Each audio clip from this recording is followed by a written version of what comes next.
Para naman sa balitang entertainment, Sunny Buersang magbibigay ng katatawanan sa big screen ang dalawang bigating TV host sa industriya. Yan ay matapos ang meet-up sa Cubao ni na Bossing Vic Soto at Uncabogol Vice Ganda para i-anunsyo ang kanilang pagsasamahang proyekto. Narito si Sam Martos para sa balitang entertainment. Dumako naman tayo sa mundo ng entertainment para sa ating balitang showbiz.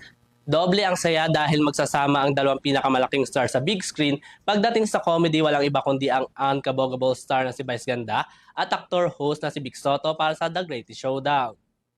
Muling ginulat ang mga Dabber Cats at Madlang People nang kumpirmahin ni na Vice Ganda at Vic Soto na bibida sila sa upcoming film na pinamagatang The Greatest Showdown na inanunsyo nila kahapon sa Gateway Mall sa Cubao, Quezon City.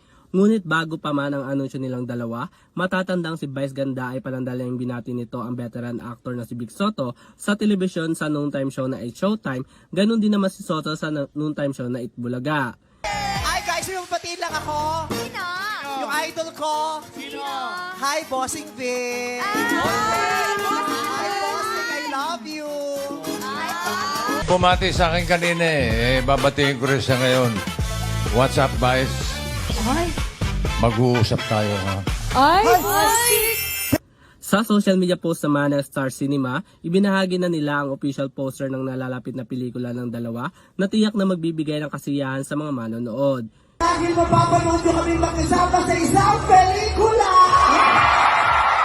Alam nyo, napagkasundo na namin ni Vice na ang pelikulang ito ay magbibigay ligaya sa taong bayan.